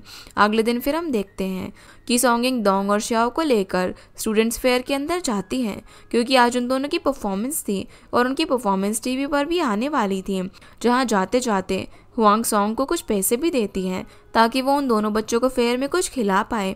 रात को अब टीवी में उनकी परफॉर्मेंस देखने के लिए सभी लोग ग्रैंडपा के घर इकट्ठा होते हैं और श्याओ की सिंगिंग सभी लोगों को काफ़ी पसंद आती है। लेकिन जब वो लोग दोंग का डांस देखते हैं तो वो सब बहुत हंसते हैं, क्योंकि वो डांस के बीच में ही अपना टूटा हुआ दांत ढूंढ रहा था। दूसरी तरफ हम एमी की सबसे बड़ी बेटी शेनशन को देखते हैं। सॉन्गिंग ने उसे कुछ कपड़े सिलकर गिफ्ट किए थे, जिन्हें छुपा के वो अपने कबर्ड में रख देती है, क्योंकि एमी की फैमिली कुछ ज़्यादा ही गरीब थी और वो लोग शेनशन पर बिल्कुल भी ध्यान नहीं देते थे। इसीलिए सॉन्ग हमेशा उसे कुछ चीज़ें गिफ्ट करती रहती थी। अगले दिन अब जुआंग वापस से एंट्रेंस एग्जाम की कॉपीज चेक करने के लिए चला जाता है। इधर सॉन्ग और हुआंग रोज स्नेक मेलन खा खा कर बोर हो चुके थे। इसकी वजह से वो बाकी के स्नेक मेलन्स सीक्रेटली सेल करने का डिसाइड करते हैं, क्योंकि अगर फैक्ट्री को पता चला कि वो लोग साइड बिजनेस कर रहे हैं तो उनकी जॉब भी जा सकती थी। लेकिन जब वो स्नेक मेलन्स को सेल करने निकलते हैं तो लोग तो उनको फ्री में भी लेने को तैयार नहीं थे। यहाँ तक कि दोंग स्कूल में एक स्नेक मेलन ले जाकर सारे बच्चों को डरा भी देता है और उसकी इस मस्ती पर टीचर सॉन्गिंग को स्कूल में बुलाती हैं और दोंग को सभी स्टूडेंट से माफ़ी मांगने के लिए बोलती हैं, जहां वो सॉन्गिंग को ये भी समझाती हैं कि अगर दोंग की मस्ती इसी तरह बढ़ती रही तो वो लोग उसे स्कूल से निकाल देंगे, क्योंकि उसकी वजह से बाकी बच्चों के भी ग्रेड्स कम होते जा रहे थे और वो कुछ ज़्यादा ही शैतान था। इसीलिए अब घर आकर सॉन्गिंग उसे पनिशमेंट भी देती है और बताती है कि अब से दोंग 1 महीने तो स्नेक मेलन ही खाएगा, जिससे कि दोंग भी काफ़ी ज़्यादा परेशान हो जाता है, क्योंकि उसे स्नेक मेलन्स पहले से ही बिल्कुल पसंद नहीं थे और अब वो रोज़ यही खाने वाला था। लेकिन एक दिन जब सॉन्गिंग उसे स्नेक मेलन देती है तो वो भागकर हुआंग के घर चला जाता है और श्याओ के बाउल से उसका फ्राइड एग उठाकर खा जाता है, जिसकी वजह से श्याओ भी रोने लग जाती है और दोंग बताता है कि श्याओ अगर उसकी कंप्लेंट नहीं करती तो दोंग को स्नेक मेलन नहीं खाने पड़ते। अब देखते ही देखते टाइम बीत जाता है और दोंग, टूनान और श्याओ भी बड़े हो जाते हैं, जहाँ पर दोंग अब भी शैतान ही था और वो श्याओ के साथ बुक स्टॉल पर जाया करता था। दूसरी तरफ टूनान अपने डैड की तरह ही इंटेलिजेंट था और उसने अभी मिडिल स्कूल अच्छे ग्रेड से पास किया था, जिसे सेलिब्रेट करने हुआंग और सॉन्ग मार्केट से मीट खरीदने भी चले जाते हैं और वो सभी बैठकर लंच करते हैं। जिसके बाद हम देखते हैं कि हुआंग सॉन्ग और उसके हस्बैंड साथ में मिलकर श्याओ के लिए एक नया रूम बनवाती है, क्योंकि वो अब बड़ी हो चुकी थी और उसे भी एक सेपरेट बेड की ज़रूरत थी। तो वो टूनान के रूम में ही 2 पार्टीशंस बना देते हैं। वो लोग फिर टूनान से उसके नए स्कूल के बारे में बात करते हैं और इन सब के बीच वो लोग डोंग से भी पूछते हैं कि वो बड़े होकर क्या बनना चाहता है। तो वो उन्हें बताते हैं कि वो तो किसी ग्रोसरी स्टोर पर सेल्समैन बन जाएगा ताकि वो अपनी फैमिली को फ्री मीट दे पाए। ये सुनकर सभी लोग हंसने लग जाते हैं और घर आकर सॉन्गिंग अपने हस्बैंड से अपने चाइल्डहुड इंसिडेंट शेयर करती है। तो सब सुनकर वो भी समझ जाते हैं कि आखिर डोंग इतना शैतान क्यों है, क्योंकि वो अपनी माँ पर गया था। अगले दिन अब जुआंग को पता चलता है कि उसकी मॉम के पैर में फ्रैक्चर हो गया है, इसीलिए वो और हुआंगलिंग उससे मिलने के लिए जाते हैं, जहाँ पर जुआंग का छोटा भाई और उसकी वाइफ मॉम का ध्यान रखने से मना कर देते हैं क्योंकि वो दोनों जॉब पर जाते थे। इसलिए वो चाहते थे कि जुआंग मॉम को लेकर अपने घर पर चला जाए, जिसके लिए हुआंगलिंग मना कर देती है क्योंकि थोड़े दिन पहले ही तो उन्होंने श्याओ के लिए नया रूम बनवाया था और उनके घर में इतनी जगह नहीं थी। पर ये सुनकर वो लोग उससे बोलते हैं कि अगर वो मॉम को लेकर नहीं जा सकते तो वो श्याओ को यहाँ पर भेज सकते हैं ताकि वो अपनी ग्रैंडमा का ख्याल रख पाए और रोज स्कूल के लिए वहाँ से ट्रैवल कर ले। पर श्याओ इतनी भी बड़ी नहीं थी कि वो अकेले इतना सब कुछ कर सके, इसीलिए हुआंगलिंग इसके लिए भी मना कर देती है और बोलती है कि वो मॉम को ही उनके घर पर लेकर चले जाएंगे और एडजस्ट करेंगे। जिसके बाद जुआंग की मॉम घर तो आ जाती है पर वो टूनान को भी पढ़ाई में डिस्टर्ब कर देती है। इसकी वजह से वो उसका होमवर्क कंप्लीट नहीं कर पाता और वो हुआंगलिंग के खाने में भी कमियां निकालती है, उन लोगों के घर का पूरा बैलेंस ही बिगाड़ देती है। जिसकी वजह से हुआंगलिंग काफी ज्यादा परेशान हो जाती है। बाद में हम देखते हैं कि जुआंग की मॉम रोज रात को उन सभी लोगों को परेशान कर रही थी क्योंकि ना ही वो खुद सोती थी और जोर जोर से बातें करके ना ही दूसरों को सोने देती थी, जिसकी वजह से अगले दिन टूनान भी अपने क्लास के बीच में ही सो जाता है और डोंग भी अपने पेरेंट्स को बताता है कि आज शाओ भी क्लास में सो गई थी। जब टीचर ने उसे पनिश किया तो उसने सभी को रोते हुए बताया कि उनकी ग्रैंडमा की वजह से वो ठीक से सो नहीं पा रही है। ये सुनकर अब सॉन्ग हुआंगलिंग को अपने घर पर बुलाती है और उसे समझाती है कि टूनान ठीक से सो नहीं पा रहा है और उसकी पढ़ाई भी डिस्टर्ब हो रही है, तो हुआंग टूनान को डोंग के साथ कुछ दिनों के लिए सोने भेज दे, जिसके लिए हुआंग भी एग्री कर जाती है। इसके साथ साथ सॉन्ग हुआंग को अपनी सेविंग्स भी दे देती है जो कि उसने टीवी खरीदने के लिए सेव की थी। वो चाहती थी कि टूनान साइकिल पर जाए क्योंकि टीवी तो वो लोग बाद में भी खरीद सकते थे। ये देखकर हुआंग काफ़ी इमोशनल हो जाती है क्योंकि सच में उसे पैसों की ज़रूरत थी और सॉन्ग अपने बेटे के साथ साथ हुआंग के बच्चों के बारे में सोच रही थी। जिसके बाद हम देखते हैं कि अब टूनान डोंग के साथ रात को सोने चला जाता है और टूनान के आने से डोंग भी रात को सोने से पहले ब्रश करता है और सुबह जल्दी भी उठ जाता है, यानी कि वो एक अच्छा बच्चा बन गया था। जो देखकर सॉन्ग भी खुश हो जाती है और सोचती है कि अगर डोंग टूनान के साथ और ज़्यादा रहा तो वो पूरी तरीके से सुधर जाएगा और इंटेलिजेंट भी बन जाएगा। अगले दिन अब सॉन्ग हुआंग के घर पर जाती है क्योंकि हुआंग ने कुछ पुराने कपड़ों से सिलाई करके उसके लिए और डोंग के लिए पैंट स्टिच करी थी, जिन्हें देखकर सॉन्ग काफ़ी खुश होती है और वो हुआंग को आइडिया भी देती है कि उसे सिलाई करके पैसे कमाने चाहिए क्योंकि उसके अंदर इसका टैलेंट है। लेकिन हुआंग उसे बताती है कि वो अपनी सिलाई मशीन बेच रही है क्योंकि अब भी टूनान की साइकिल लेने में कुछ पैसे कम पड़ रहे थे, इसलिए हुआंग सिलाई मशीन बेचने वाली थी। ये सुनकर सॉन्ग को थोड़ा सा दुख होता है, लेकिन वो उससे बोलती है कि जब टूनान बड़ा हो जाएगा और अर्न करने लग जाएगा तो वो हुआंग के लिए नई मशीन खरीद देगा। जिसके साथ वो ये भी बोलती है कि स्विंग मशीन सेल करने से पहले हुआंग को अपने लिए भी कुछ कपड़े सिल लेनी चाहिए क्योंकि उसे भी अच्छे कपड़े पहनने की ज़रूरत है। जिसके बाद हम देखते हैं कि टूनान के लिए घर में साइकिल आ जाती है। वो साइकिल से स्कूल जाने लगता है और अब घर में एक प्रॉब्लम और आ गई थी। वो ये थी कि ग्रैंडमा ठीक होने के बाद भी उन लोगों के साथ रहने के लिए बोल रही थी और अपने साथ साथ वो ग्रैंडपा को भी वहाँ पर रहने के लिए बुलाने वाली थी। जो सुनकर हुआंग और जुआंग थोड़े से परेशान होते हैं क्योंकि इतने दिन तक वो एडजस्ट ही कर रहे थे। लेकिन तभी श्याओ ने बीच में बचाने के लिए बोलती है कि टूनान को डोंग के साथ सोना पड़ता है, जबकि डोंग उसे रात को लेट तक पढ़ने नहीं देता क्योंकि वो रात को कॉमिक्स पढ़ता है और टूनान को डिस्टर्ब करता है। इसलिए अब जुआंग टूनान की स्टडीज से तो कोई भी रिस्क नहीं ले सकता था, जिसकी वजह से ग्रैंडमा को अपने घर पर ही जाना पड़ता है और वो लोग फ्री हो जाते हैं, जिससे कि हुआंग और श्याओ तो काफ़ी ज़्यादा खुश होते हैं। पर दूसरी तरफ सॉन्ग थोड़ी सी दुखी थी क्योंकि वो टूनान को मिस करने वाली थी और डोंग भी अपने पहले जैसे ही अकेले होने वाला था। जिसके बाद हम देखते हैं कि सॉन्ग हुआंग के साथ सब्जियां उगा रही थी और वो अपने और अपने हस्बैंड की लव स्टोरी भी उसे बता रही थी कि वो दोनों पहली बार विंटर्स में मिले थे। वो सब बातें करके वो दोनों काफ़ी हंसी मजाक करते हैं। जिसके बाद डोंग टूनान से मिलने के लिए उनके घर पर जाता है, जहाँ डोंग उसे बताता है कि उसके कुछ क्लासमेट्स टूनान के नोट्स कॉपी करना चाहते हैं।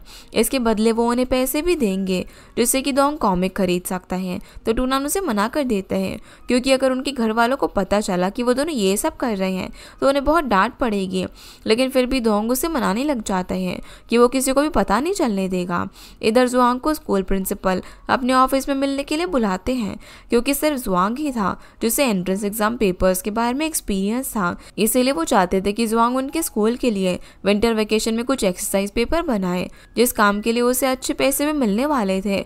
इसीलिए जुआंग उन्हें हाँ बोल देता है और वो काफ़ी ज़्यादा खुश भी था, जिससे कि वो घर जाते ही गुड न्यूज़ हुआंग को भी बता देता है।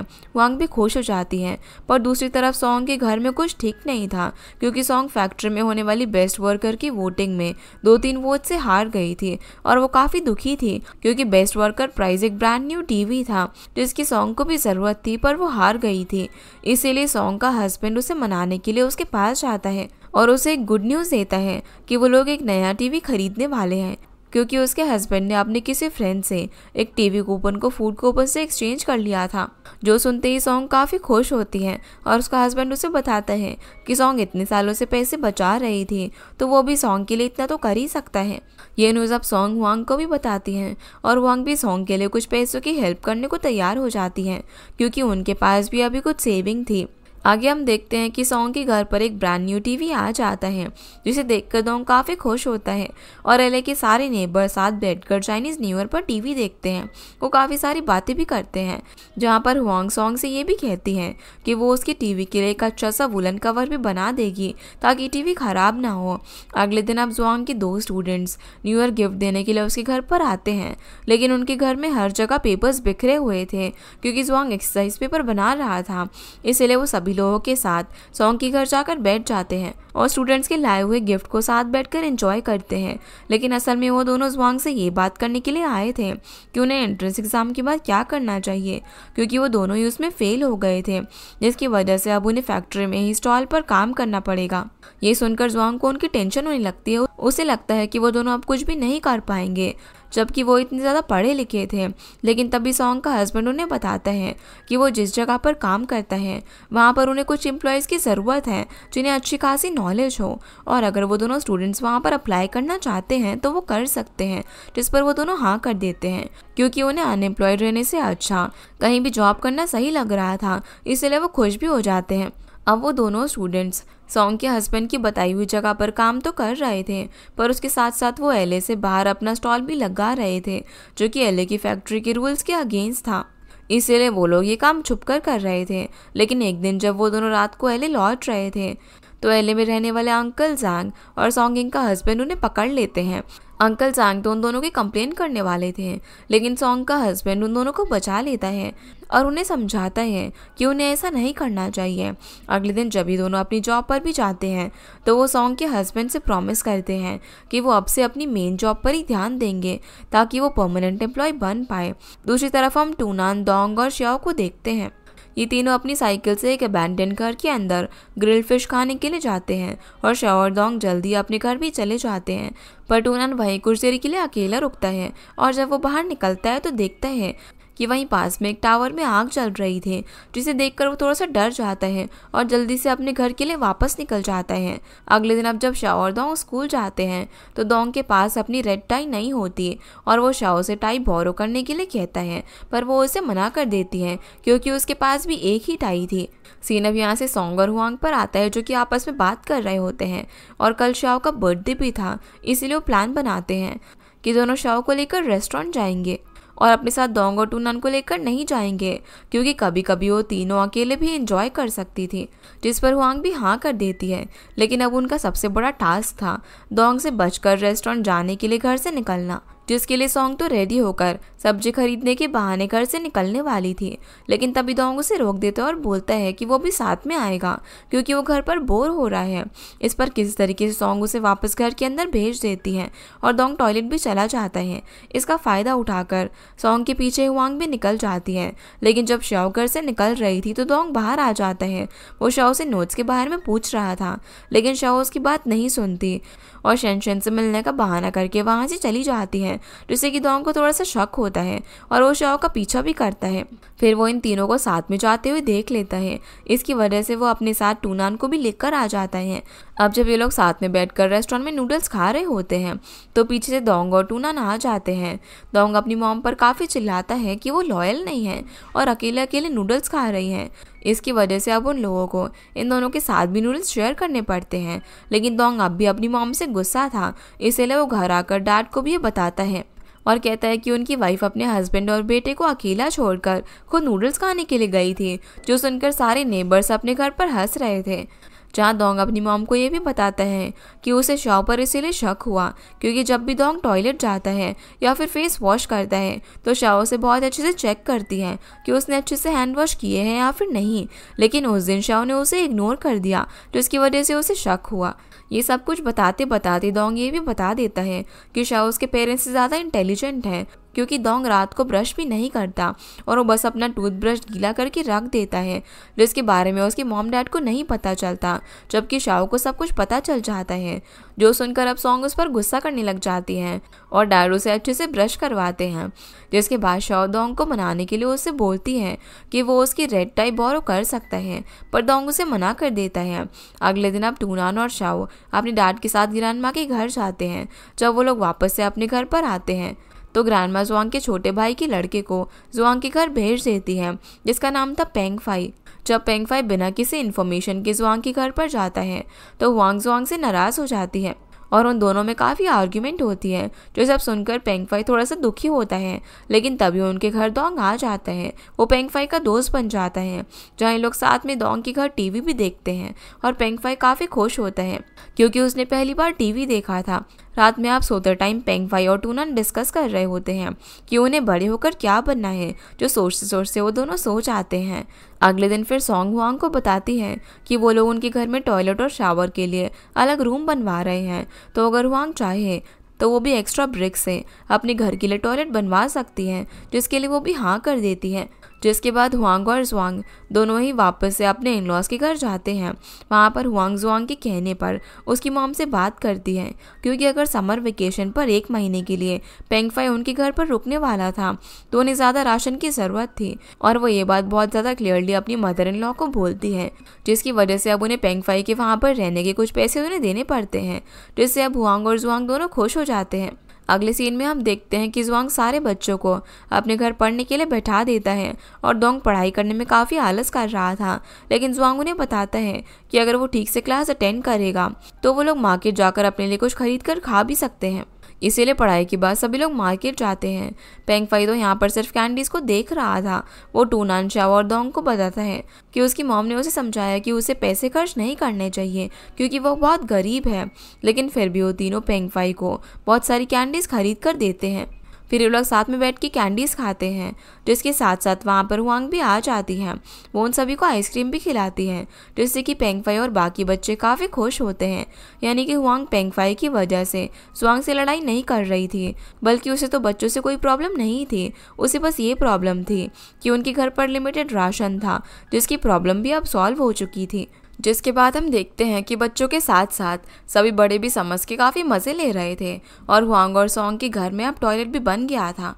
और हम ये भी देख पाते हैं कि पेंग फाई एलए के सारे बच्चों के साथ अपने बेस्ट समर वेकेशन एंजॉय कर रहा था, क्योंकि वो पूरे दिन खेलता था, आइसक्रीम खाता था और रात को सभी लोग एक दूसरे को स्टोरी सुनाते थे। यानी कि वो अपना अच्छा टाइम स्पेंड कर रहा था। अब समर वेकेशन ख़त्म होने का टाइम भी आ जाता है। अगले दिन पेंग फाई अपने घर जाने वाला था, जहाँ हुआंग उसका सामान पैक करने में हेल्प करती है और वो उसे कुछ पैसे भी देती है ताकि वो अपने मॉम डैड और फ्रेंड्स के लिए कुछ चीज़ें खरीद पाए। लेकिन तभी पेंग फाई को याद आता है, वो भी अपने बैग से कुछ पैसे निकालता है जो कि उसकी मॉम ने दिए थे और कहा था कि वो जहाँ पर भी रहने जाए उन्हें वो पैसे दे, क्योंकि पेंग फाई की मॉम भी जानती थी कि हुआंग की घर की कंडीशन भी अच्छी नहीं है और ग्रैंडमा ज़बरदस्ती पेंग फाई को वहाँ पर भेजेंगी। इसलिए उसने पहले उसे पैसे दे दिए थे ताकि वो हुआंग को पैसे दे पाए। ये देखकर हुआंग काफ़ी इमोशनल हो जाती है और वो उससे पैसे नहीं लेती। अगले दिन अब पेंग फाई जाने के लिए तैयार था। वो जाने से पहले अपने सारे फ्रेंड्स को आइसक्रीम खिलाता है और फिर जुआंग उसे लेकर स्टेशन चला जाता है, जहाँ उसे जाता हुआ देखकर सभी काफ़ी इमोशनल हो गए थे और वो लोग अपना ये समर वेकेशन हमेशा याद रखने वाले थे। जिसके बाद स्कूल्स भी शुरू हो जाते हैं। और एक दिन जब टीचर पढ़ा रही थी तो डोंग खड़े होकर उनकी रीडिंग में मिस्टेक निकाल देता है। तब टीचर उसकी इंसल्ट करती है कि वो कितने कम नंबर से पास होकर सेकंड ग्रेड में आया है और उसे इस तरीके से टीचर का टाइम वेस्ट नहीं करना चाहिए। लेकिन तभी डोंग वापस से टीचर से बोलता है कि वो एग्जाम में अच्छे मार्क्स भी लेकर आ सकता है और सेकंड ग्रेड के बजाय थर्ड ग्रेड की प्रॉब्लम भी सॉल्व कर सकता है। इसीलिए अब टीचर उसका टेस्ट लेती है और वो ये भी चेक करती है कि कहीं डोंग ने चीटिंग तो नहीं की है। लेकिन सच में डोंग जुआंग से क्लासेस लेकर इंटेलिजेंट हो गया था। वो काफ़ी इजीली सारी प्रॉब्लम सॉल्व कर देता है, जो देखकर टीचर उसके मॉम डैड को बुला लेती है और उन्हें सजेस्ट करती है कि उन्हें डोंग को सेकंड ग्रेड स्किप करके थर्ड ग्रेड में बैठाना चाहिए, क्योंकि वो अब सच में पढ़ने लग गया था। ये न्यूज़ जोंग और उसका हस्बैंड जुआंग को भी बताते हैं, क्योंकि जुआंग की वजह से वो पढ़ने लग गया था। तो उनके लिए जुआंग को ओपिनियन वैल्यू करता था। इस चीज़ के लिए वो भी हाँ कर देते हैं। लेकिन क्योंकि डोंग को अकेले अपनी एज से बड़े स्टूडेंट के साथ थर्ड ग्रेड में पढ़ना होगा, इसलिए वो शाओ को भी डोंग के साथ एक एग्ज़ाम देने के लिए कहते हैं। वो दोनों इस एग्ज़ाम में पास हो जाते हैं, जिसके बाद उन दोनों का क्लास से फेयरवेल हो जाता है और डोंग तो रोने भी लग जाता है। अब से लोग थर्ड ग्रेड की क्लास अटेंड करते हैं और कुछ सब्जेक्ट्स उनके लिए थोड़े से हार्ड भी थे, इसलिए टीचर उन्हें प्रैक्टिस करने के लिए होमवर्क देती है। उनका टॉपिक था अपने डैड पर एक एसे लिखना, जिसे शाओ तो रात को सोने से पहले ही कंप्लीट कर देती है।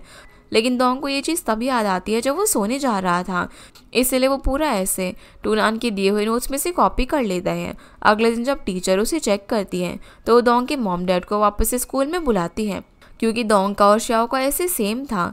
यानी कि शाओ ने जो भी अपने डैड के लिए लिखा था वही चीज़ डोंग ने भी अपने ऐसे में लिख दी थी। ये देखकर टीचर भी उस पर हंसती है, इसीलिए डोंग को घर आकर बहुत मार पड़ती है, क्योंकि वो अपने डैड पर ऐसे भी नहीं लिख पाया था। डोंग के डैड फिर टूनान के सारे नोट्स उसे वापस कर देते हैं और टूनान को भी समझाते हैं कि वो अब से डोंग को अपनी नोट्स बिल्कुल कॉपी करने ना दे। फिर दोनों डैड साथ में मिलकर ड्रिंक कर रहे थे। तभी डोंग अपने डैड के लिए नूडल्स लेकर आता है। डैड उससे पूछते हैं कि उसे अब दर्द तो नहीं हो रहा, क्योंकि उसे थोड़ी देर पहले ही मार पड़ी थी। ये सुनकर डोंग रोने लग जाता है और जब वो रोते रोते अंदर जाता है तो सोंग और हुआंग भी उस पर हंसते हैं, जिससे कि वो और भी ज़्यादा रोने लग जाता है। दूसरी तरफ जुआंग डोंग के डैड को समझाता है कि उसे डोंग के साथ बैठकर उसे पढ़ाई करवानी चाहिए, क्योंकि वो अगर अपने बच्चे में इंटरेस्ट दिखाएंगे तभी डोंग भी अच्छे से पढ़ाई कर पाएगा, क्योंकि वो भी अच्छी यूनिवर्सिटी से ग्रेजुएटेड थे। अगले दिन से अब हम देखते हैं कि डोंग को क्लास में एक नया होमवर्क मिलता है। इस बार उसे किसी ऐसे इंसान पर ऐसे लिखना था जिसे वो अपनी लाइफ का आइडियल मानता है, और अब ये ऐसे लिखने में सबसे पहले शाओ डोंग की हेल्प करती है। पर जब उसे शाओ से कुछ भी समझ नहीं आया तो टूनान भी उसे समझाता है, लेकिन अब भी डोंग ऐसे लिख नहीं पा रहा था, तो इस वजह से सब थोड़े परेशान हो जाते हैं। दूसरी तरफ एलए के सिक्योरिटी गार्ड उन दो स्टूडेंट को एक बार फिर से बाहर के सामान के साथ पकड़ लेते हैं और इस बार वो उन्हें पुलिस स्टेशन लेकर जाते हैं, जहाँ उन दोनों को पूरी रात रखा जाता है। और अगले दिन सोंग का हस्बैंड उन्हें फ्री करवाता है। वो अपनी वॉच ऑफिसर को देता है, जिसके बदले वो उन दोनों स्टूडेंट्स को फ्री कर देते हैं। दोनों हस्बैंड अब यहाँ पर उससे प्रॉमिस करते हैं कि वो अब कभी भी ऐसा नहीं करेंगे और वो भले ही कम पैसे कमाएंगे पर सेविंग्स करके एक दिन उसकी वॉच का कंपनसेशन उसे वापस से दे देंगे। जिसके बाद सोंगिंग का हस्बैंड घर पर आ जाता है तो वो देखता है कि डोंग ऐसे लिखते लिखते टेबल पर ही सो गया था, इसलिए वो उसे जगाने के लिए जाता है। डोंग अपने डैड को देखते एकदम से डर जाता है और वापस से ऐसे लिखने लगता है, लेकिन डैड उसे समझाते हैं कि उसे अपने आप पर प्रेशर लेने की कोई भी ज़रूरत नहीं है, कि उसके अंदर सारी एबिलिटीज़ पहले से ही हो और उसे बस मेहनत करने की ज़रूरत है, जो बात डोंग भी समझ जाता है। अगले दिन अब डोंग की क्लास में अनाउंस किया जाता है कि उन सब के पास रेड टाई होनी चाहिए, क्योंकि तभी उन्हें स्कूल टीम में शामिल किया जाएगा। पर डोंग के पास वो टाई नहीं थी, इसलिए शाओ से हेल्प करने के लिए टीचर को डोंग का नाम बता देती है। फिर डोंग और बाकी जिन भी बच्चे के पास रेड टाई नहीं होती है उन्हें स्कूल असेंबली में वो दी जाती है और उन्हें स्टेज पर बुलाकर टीम के अंदर शामिल भी किया जाता है, जो देखकर डोंग काफ़ी खुश हो जाता है। लेकिन तभी वहाँ पर काफ़ी तेज़ बारिश होने लग जाती है। इसकी वजह से प्रोग्राम शुरू होने से पहले ही ख़त्म हो जाता है और सारे स्टूडेंट्स वापस से अपने क्लास में चले जाते हैं। ये देखकर डोंग फिर से रोने लग जाता है, पर वो रेड टाई मिलने से बहुत ज़्यादा खुश भी था। जिसके बाद हम देखते हैं कि एले में अब कुछ स्टोर्स का कंस्ट्रक्शन चल रहा था, जिन्हें देखकर एले की सारी लेडीज चीफ लू से पूछती हैं कि वो उनके लिए नए डॉम्स कब बनवाएंगे, जिसका जवाब वो नहीं देता। दूसरी तरफ हुआंग को देखते हैं, अब वो स्नेक पैलन के साथ साथ बाकी के वेजिटेबल भी सो कर रही थी, क्योंकि अब उनकी कंडीशन पहले से अच्छी थी और वो बाकी वेजिटेबल्स भी अफोर्ड कर सकते थे। दूसरी तरफ शेनशन की फैमिली भी अब एले में सीक्रेटली एग सेल कर रही थी, जहाँ वो कुछ एग्स हुआंग और सॉन्ग के घर पर भी भेजते हैं। फिर जब सॉन्ग का हस्बैंड अपनी जॉब के लिए निकल रहा था, तभी उसे उन 2 स्टूडेंट्स में से एक मिलता है जिसका नाम येमिंग था। उसे अब स्टॉल लगाने के लिए ऑफिशियल लाइसेंस मिल चुका था, यानी कि उसे अब छुपकर काम करने की जरूरत नहीं थी और उसे जॉब भी मिल चुकी थी। इसकी वजह से वो सॉन्ग के हस्बैंड को थैंक्स भी करता है। फिर वो सॉन्ग और हुआंग से मिलने के लिए जाता है, जहाँ वो उन्हें बताता है कि वो एक टेक्सटाइल कंपनी से बात करके आया है, जहाँ पर वो लोग पर्सनली एम्प्लॉयज़ को स्टिचिंग का काम देते हैं और उसके लिए पे भी करते हैं। इसीलिए वो चाहता है कि सॉन्ग और हुआंग वो काम करे और उनकी फैक्ट्री को इस बारे में कुछ भी नहीं पता चलेगा। यहाँ पर वो उन दोनों को कुछ डिपॉजिट मनी भी देता है, जो देखकर दोनों काफ़ी खुश हो जाती हैं। लेकिन हुआंग थोड़ी सी परेशान भी थी, क्योंकि उसे डर था कि अगर उनकी फैक्ट्री में ये बात पता चली तो उन्हें जॉब से निकाल दिया जाएगा। पर सॉन्ग उसे समझाती है कि एले में सभी लोग कुछ ना कुछ सीक्रेट बिजनेस कर रहे हैं और फैक्ट्री को कोई फ़र्क नहीं पड़ेगा, तो उन्हें इस काम के बारे में सोचना चाहिए। इस पर हुआंग भी हाँ कर देती है। दोनों अब अगले दिन से काम चालू कर देती हैं। जिस रात येमिंग उनसे एक बार फिर मिलने के लिए आता है, इस बार वो सॉन्ग के हस्बैंड को एक वॉच गिफ्ट करने के लिए आया था, क्योंकि जब उसे और उसके क्लासमेट को अरेस्ट किया गया था तब सॉन्ग ने उसकी मदद की थी। इसलिए वो उन्हें उनकी वॉच वापस लौटाकर थैंक्स बोलना चाहता था, जो देखकर सॉन्ग भी सोचने लग जाती है कि येमिंग अब अच्छे खासे पैसे कमा रहा है। जिसके बाद हम देखते हैं कि दोंग और श्याओ का हाई स्कूल में फर्स्ट डे होता है, इसीलिए टूनान उन दोनों को बस स्टॉप तक छोड़ने के लिए जा रहा था। पर येमिंग उन्हें जाने से पहले उनकी एक फ़ोटो क्लिक कर लेता है ताकि वो इस दिन को याद रख पाए। वहीं ज़्वांग और बाकी टीचर्स को प्रिंसिपल ऑफिस बुलाया जाता है, क्योंकि उनके स्कूल के कुछ बच्चे सीक्रेटली रोमांटिक मैगजीन्स को स्कूल में लेकर आते थे और पढ़ते थे, जो कि स्कूल के रूल्स के अगेंस्ट था। यही सब चीज़ें प्रिंसिपल चेंज करना चाहता था, इसलिए वो अब से बॉयज़ और गर्ल्स की सारी क्लासेस भी सेपरेट करने वाला था। ये भी रूल बनाने वाला था कि वो लोग गर्ल्स और बॉयज़ को ज़्यादा इंटरेक्ट करने नहीं देंगे, क्योंकि अगर वो सब एक दूसरे से ज़्यादा क्लोज आए तो वो लोग अपने मेन गोल से डिस्ट्रैक्ट हो जाएंगे। जिस पर सब टीचर्स एग्री करते हैं, पर ज़्वांग को ये बात समझ नहीं आती, क्योंकि उसके हिसाब से सभी स्टूडेंट्स बड़े हो रहे हैं और वो सभी प्यूबर्टी की एज में थे, तो उन्हें इस तरीके से ट्रीट करने से अच्छा था कि उन्हें हर चीज़ एक्सप्लेन की जाए। लेकिन ये सुनकर प्रिंसिपल खुद ही ज़्वांग पर गुस्सा होने लग जाता है और उसे कोई अच्छा तरीका ढूंढने के लिए बोलता है, ताकि वो स्टूडेंट को बिना गलत ट्रीट किए सब कुछ एक्सप्लेन कर पाए। तरफ हम सॉन्ग और हुआंग को देखते हैं, जहाँ टूनान अपने स्कूल की लाइब्रेरी से बहुत सारी मैगजीन्स और बुक रेंट करके लेकर आया था। इसमें से वो कुछ पोएम्स के बारे में अपनी मॉम और सॉन्ग को भी बताते हैं। वो दोनों समझ जाती हैं कि टूनान का इंटरेस्ट भी पोइट्री की तरफ ज़्यादा बढ़ता जा रहा है। तभी शेनशन भी टूनान से कुछ बुक्स बोरो करने के लिए आ जाती हैं। असल में शेनशन और टूनान का इंटरेक्शन भी बढ़ता जा रहा था, क्योंकि वो दोनों रोज़ ही एक दूसरे से बातें करते थे और बुक्स एक्सचेंज करते थे। जो चीज़ ज़्वांग भी नोटिस कर लेती है, वो इस बारे में ज़्वांग से कहती है कि उन्हें शेनशन और टूनान से इस बारे में बात करनी चाहिए। पर ज़्वांग उसे समझाता है कि उन्हें टूनान और शेनशन पर गुस्सा नहीं करना चाहिए, क्योंकि शायद शेनशन सच में टूनान से सिर्फ पढ़ाई के लिए हेल्प लेने के लिए आती होगी, क्योंकि उसने भी तो हाई स्कूल और इवन इंग्लिश कॉलेज तक एम किया हुआ था। इसलिए ज़्वांग उसे शांत रहने के लिए कहता है। जिसके बाद हम दोंग को देखते हैं, वो अपने घर पर बैठे बैठे काफ़ी ज़्यादा बोर हो रहा था, क्योंकि टूनान अपनी पढ़ाई में बिजी था और वो उसके साथ खेल नहीं सकता था। इसी वजह से सॉन्ग उसे शाओ के साथ खेलने के लिए भेज देती है।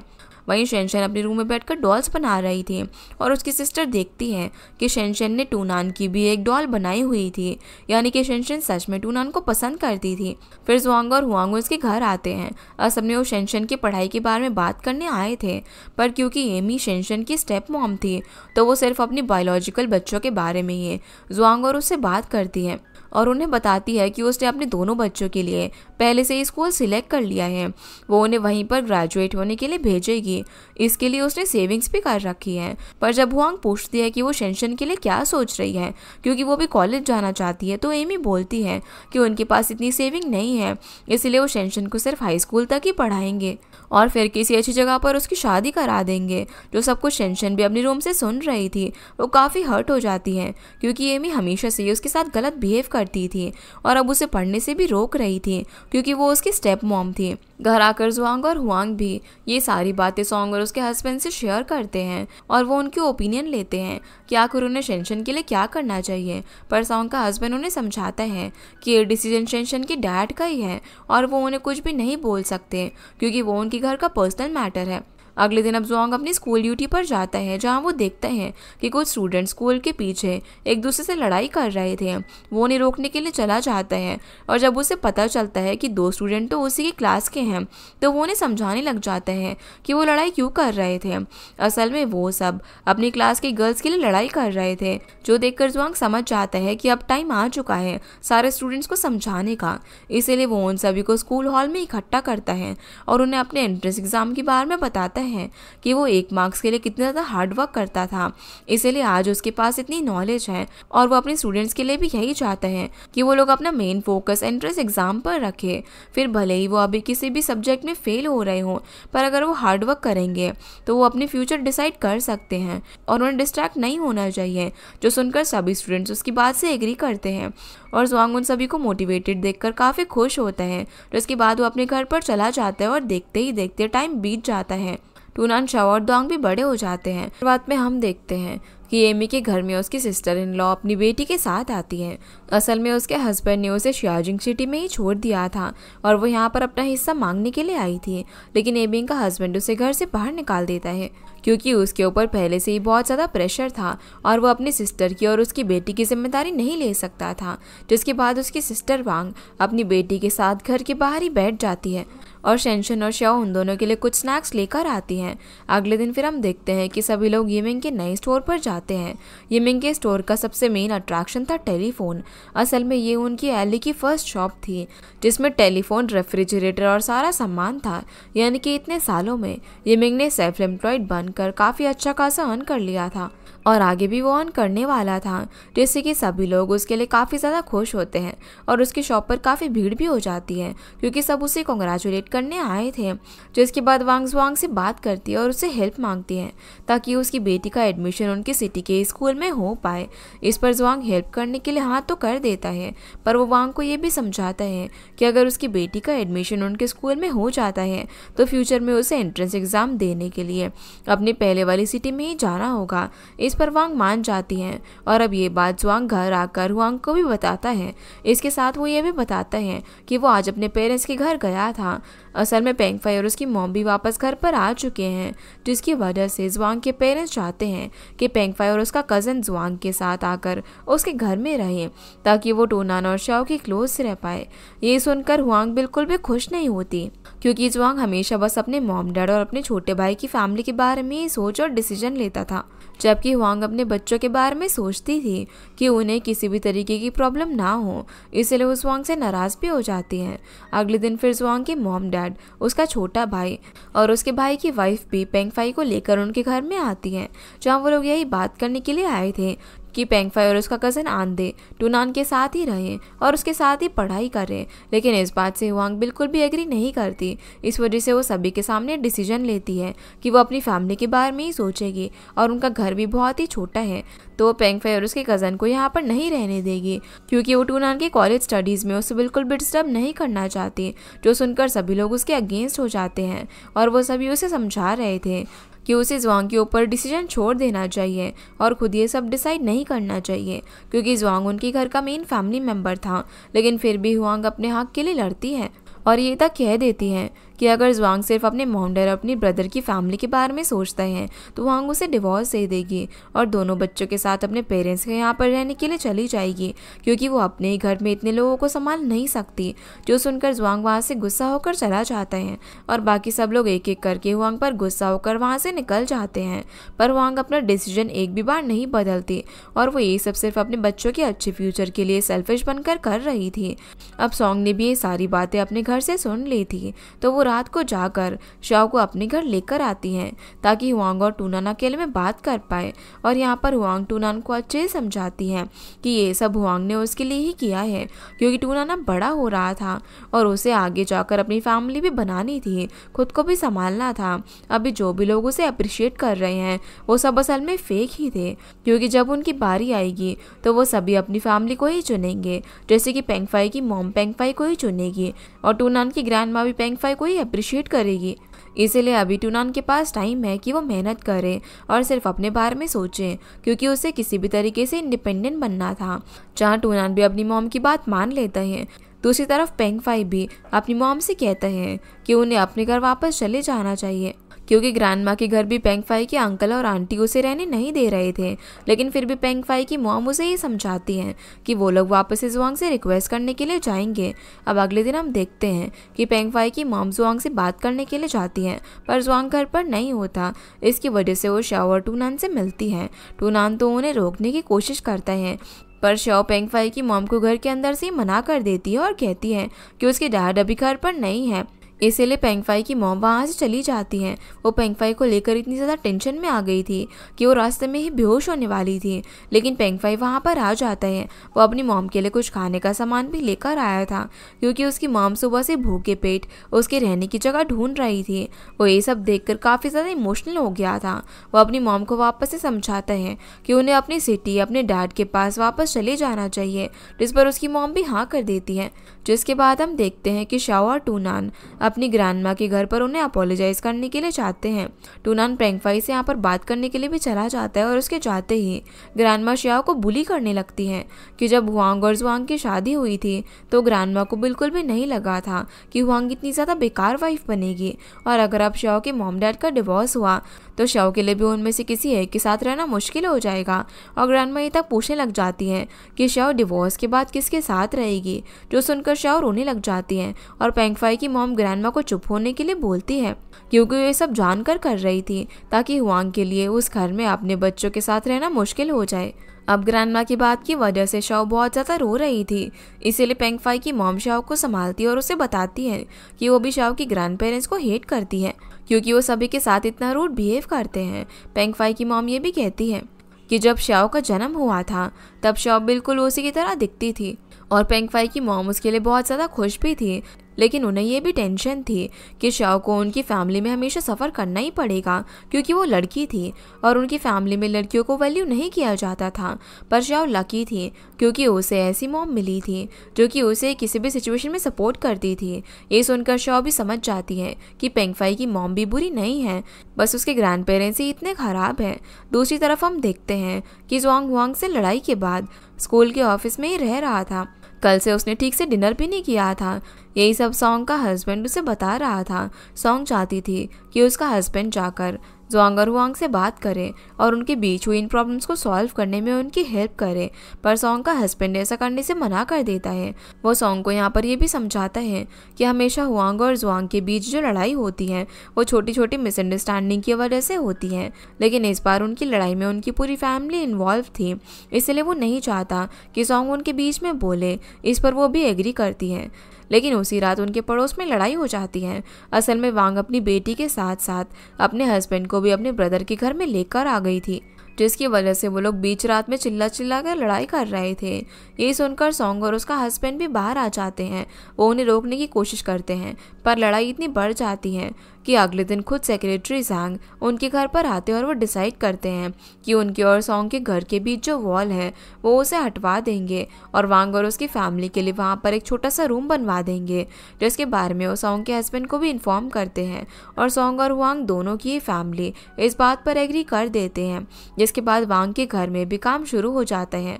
और जब टूनान रात को अकेले बाहर बैठकर कुछ सोच रहा था तो सॉन्ग का हस्बैंड उसके पास जाता है और उसे अपने चाइल्डहुड के बारे में बताता है कि वो लोग कितनी ज़्यादा स्ट्रगल के बाद यहाँ तक पहुँचे हैं। और जब वो छोटे थे तो उनके पास ठीक से पीने के लिए पानी तक नहीं था, लेकिन उनकी मॉम विलेजर्स से लड़ाई करके उनके लिए पीने का पानी लेकर आती थी। इस बात से वो टूनान को बस यही समझाना चाहते थे कि पेंगफाई भी अपनी मॉम की साइड ही लेगा और जुआंग भी अपनी मॉम की तरफ ही बोलेगा। इसीलिए टूनान को भी अपनी मॉम को ब्लेम नहीं करना चाहिए था, क्योंकि वो भी टूनान और शाओ के लिए ये सब कर रही थी। जो सुनकर टूनान को समझ में आ जाता है कि उसे भी अपनी मॉम को ब्लेम करने के बजाय उनके लिए स्टैंड लेना चाहिए। अब अगले दिन हम देखते हैं कि शेनशन एले से कहीं पर गायब हो जाती हैं। उसकी डैड तो काफ़ी ज़्यादा परेशान हो गए थे। इसकी वजह से टूनान और डोंग भी शेनशन को ढूंढने निकल जाते हैं। वो उन्हें ब्रिज के नीचे बैठी हुई मिलती हैं। वहाँ बैठकर वो रो रही थी क्योंकि आज ही उसका कॉलेज नोटिस आया था, पर वो अपने पेरेंट्स की वजह से ज्वाइन नहीं कर सकती थी, जिसकी वजह से टूनान और डोंग उसे घर लेकर जाते हैं और सॉन्ग और हुआंग उसे समझाते हैं कि अगर उसे बेस्ट कॉलेज में एडमिशन नहीं मिला तो भी कोई बात नहीं है, क्योंकि अच्छे कॉलेज में एडमिशन मिलने से ज़्यादा अच्छा ये था कि शेनशन के पास बहुत नॉलेज थी और वो उस नॉलेज से कुछ भी कर सकती थी। फिर सॉन्ग और उसके हस्बैंड को वांग अपने नए रूम में इनवाइट करती हैं। वो उन्हें बताती हैं कि उसका हस्बैंड अब भी अपने लिए जॉब ढूंढ रहा है ताकि वो लोग एले में स्टेबल हो पाए, क्योंकि वो बहुत ही ज़्यादा गरीब थे। और उसी दिन सॉन्ग के हस्बैंड से मिलने के लिए उनकी फैक्ट्री का डायरेक्टर भी आता है, जो कि उसके लिए एक नया जॉब ऑफर लेकर आया था। वो उसे प्रमोट करने वाला था, जिसके बदले उसे अच्छा खासा बोनस भी मिलने वाला था। पर सॉन्ग का हस्बैंड खुद उस जॉब के लिए हाँ नहीं बोलकर डायरेक्टर को वांग के हस्बैंड के बारे में बताता है और सजेस्ट करता है कि वो लोग वांग के हस्बैंड को उस जॉब पर रख ले, क्योंकि उसे उस जॉब की ज़रूरत थी। अगले सीन में अब यूमिंग और उसका कज़न सॉन्ग के हस्बैंड से मिलने के लिए आते हैं। वो दोनों भी सॉन्ग से यही बात कर रहे थे कि उनकी फैक्ट्री का डायरेक्टर काफ़ी ज़्यादा रिच है और उसके घर में रेफ्रिजरेटर और वॉशिंग मशीन भी है, लेकिन डायरेक्टर से ज़्यादा केपेबल सॉन्ग का हस्बैंड है और वो भी प्रमोट होकर ये सब चीज़ें अफोर्ड कर सकता है।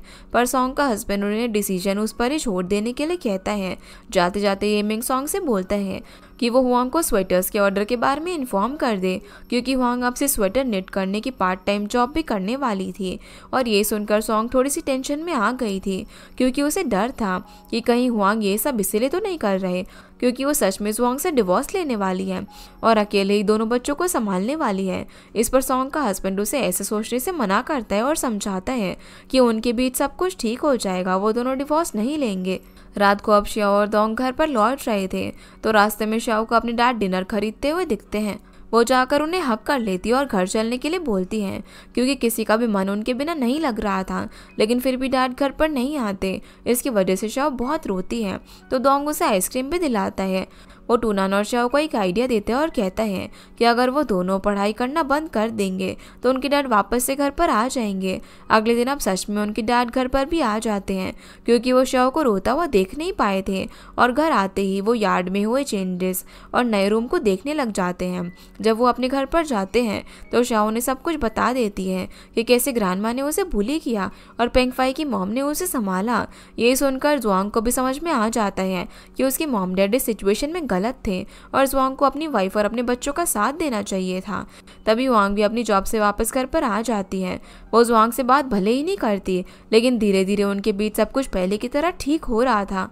जिसके बाद हम देखते हैं कि सॉन्ग के घर में एक नया रेफ्रिजरेटर आता है, यानी कि अब उनकी फाइनेंशियल कंडीशन स्टेबल हो गई थी।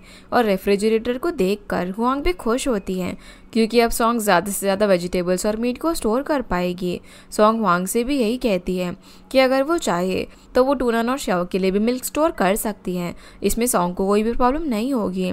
इस पर वो भी हाँ कर देती हैं और वो उसे डोंग के लिए भी मिल्क स्टोर करने के लिए बोलती हैं। जिसके बाद ये दोनों टूनान के बारे में बात करने लग जाते हैं, क्योंकि इस साल टूनान भी कॉलेज एंट्रेंस एग्ज़ाम देने वाला था और उसे इस साल अपने लिए बेस्ट कॉलेज चूज़ करना था। साथ ही साथ यहाँ पर दोनों शेनशन के बारे में भी बात करते हैं। असल में शेनशन की स्टेप मॉम यानी कि एमी इतनी ज़्यादा लिमिट क्रॉस कर चुकी थी कि वो शेनशन को घर में सोने के लिए एक सेपरेट बेड भी नहीं देती थी, ताकि वो ठीक से पढ़ाई ना कर पाए। इसलिए शेनशन ने डिसाइड किया था कि वो यिमिंग से स्वेटर्स निट करने के ऑर्डर लेगी और अर्न करके पास की डॉर्मेट्री में रहेगी, जहाँ से उसका हाई स्कूल भी पास ही पड़ता है।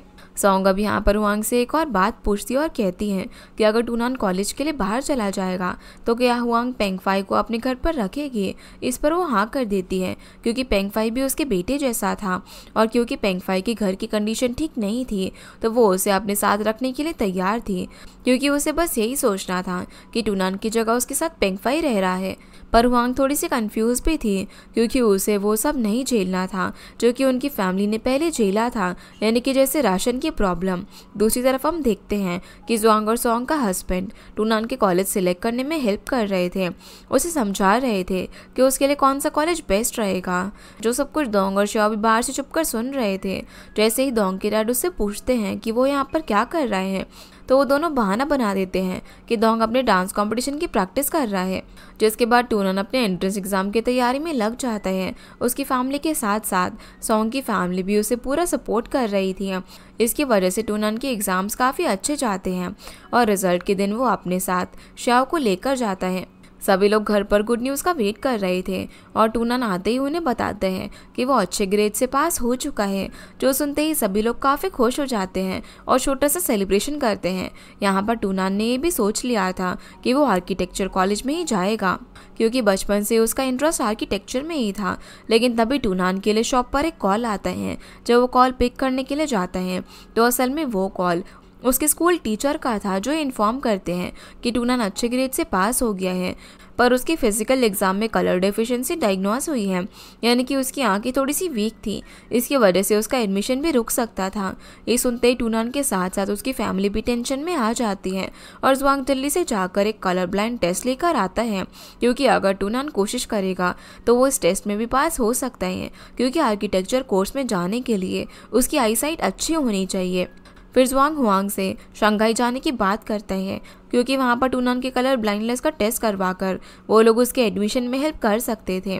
जिसके बाद हम देखते हैं कि हुआंग अपने कुछ वेजिटेबल्स सॉन्ग की फ्रिज में रखने के लिए जाती हैं। उसका फ्रिज पहले से ही बहुत सारे सामान से भरा हुआ था। फिर ज़ुआंग और टूनान दोनों ही ट्रेन से शंघाई के लिए निकल जाते हैं।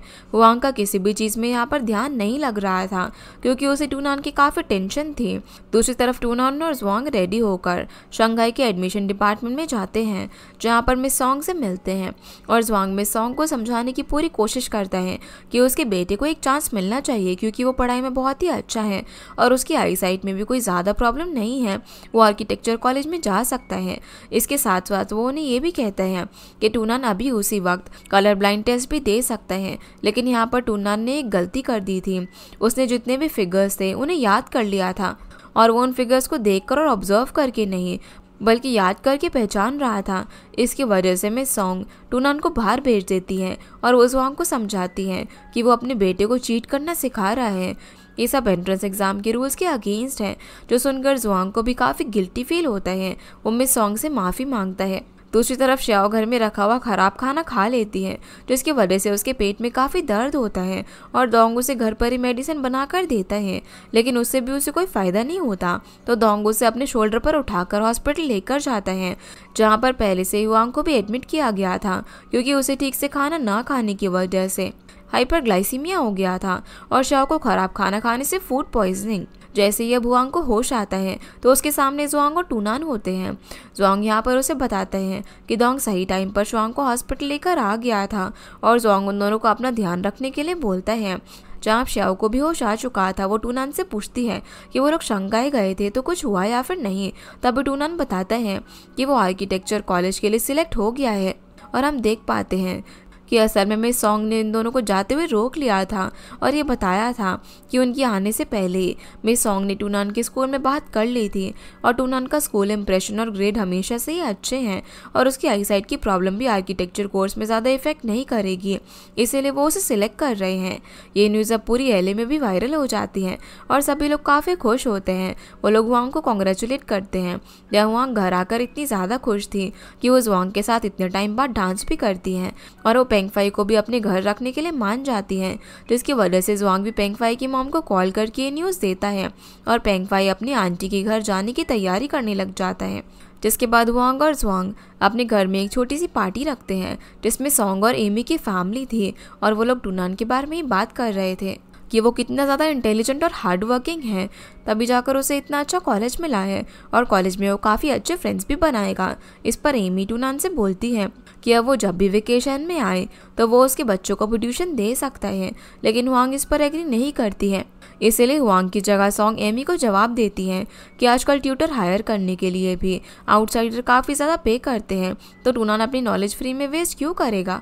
मतलब वो कॉलेज से फ्री होकर वेकेशन एंजॉय करने आएगा, ना कि ट्यूशन देने के लिए, क्योंकि अभी उसका काम सिर्फ पढ़ना ही था। सॉन्ग ये भी बताने लग जाती है कि जब डोंग भी किसी अच्छे कॉलेज में सिलेक्ट हो जाएगा तो वो अपने घर के बाहर एक रेड बैनर लगाएगी जिस पर डोंग का नाम होगा और वो भी सभी को पार्टी देगी। जो सुनकर डोंग भी खड़े होकर कहते हैं कि वो एक दिन ज़रूर किसी भी कॉलेज में सिलेक्ट हो ही जाएगा। फिर ये सभी बच्चे अब डोंग के घर मूवी देखने के लिए चले जाते हैं। सॉन्ग का हस्बैंड जुआंग से बात करते हैं कि जुआंग ने टूनान को काफ़ी अच्छे से पढ़ाया है, इसीलिए अब से वो भी डोंग के साथ ऐसा ही करेगा जैसे कि जुआंग शाओ को पढ़ाता है, ताकि उन दोनों के ग्रेड्स अच्छे आ पाए।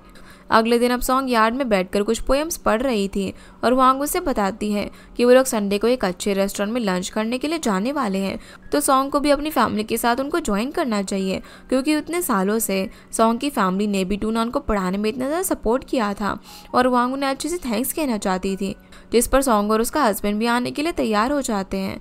दूसरी तरफ शेनशन कुछ मैगजीन लेने के लिए टूनान से मिलने आती है। वो थोड़ी सी अपसेट भी थी क्योंकि टूनान उन सभी लोगों से दूर जा रहा था। असल में वो शंघाई जा रहा था, जहाँ अगर कोई रहने लग जाता है तो उसे अपने विलेज वापस आने का मन नहीं होता। ये सुनते ही टूनान भी इस बारे में सोचने लगता है, जिसके बाद हम देखते हैं कि सभी लोग लंच के लिए रेस्टोरेंट में जाते हैं। असल में एक फैमिली डिनर था जहाँ पर ग्रैंडमा, ग्रैंडपा, पेंगफाई और बाकी सभी लोग भी आए हुए थे, जहाँ पर वांग डोंग की सभी के सामने तारीफ करती है क्योंकि वो टाइम रहते शाओ को हॉस्पिटल लेकर गया था जब वो बीमार हुई थी, इसलिए थैंक्स करने के लिए वो उसे एक्स्ट्रा जूस ऑफर करती है। अब टूनान के शंघाई जाने का दिन भी आ जाता है। जब टूनान जाता है तो सब लोग काफ़ी इमोशनल होते हैं।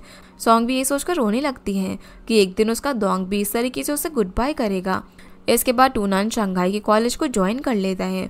वो थोड़े दिनों में शाओ और अपनी फैमिली को लेटर भी लिखता है, जहाँ वो शाओ को अपने पोइट्री क्लासेस के एक्सपीरियंस के बारे में बताता है और डोंग को भी रूबिक्स क्यूब सॉल्व करने के कुछ आइडियाज़ देता है, क्योंकि डोंग ने क्यूब कंपटीशन में पार्टिसिपेट किया था। जब डोंग कंपटीशन में जाता है तो वो जीत भी जाता है, जहाँ उसका सर्टिफिकेट देखकर उसके मॉम डैड तो शॉक रह जाते हैं, क्योंकि उन्हें नहीं पता था कि डोंग किसी चीज़ में इतना अच्छा भी हो सकता है।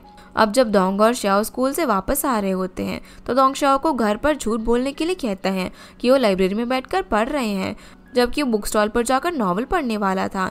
इस पर शाओ उसे पढ़ाई पर ध्यान देने के लिए बोलती है, पर डोंग उसकी बात नहीं सुनता। वो बुक स्टॉल पर नॉवल पढ़ने के लिए चला जाता है, लेकिन जिस नॉवल को वो पढ़ रहा था उसका लास्ट पेज किसी और के पास होता है, जिसकी वजह से वो थोड़ा सा परेशान हो जाता है, क्योंकि उसे जानना था कि स्टोरी के आखिर में क्या हुआ।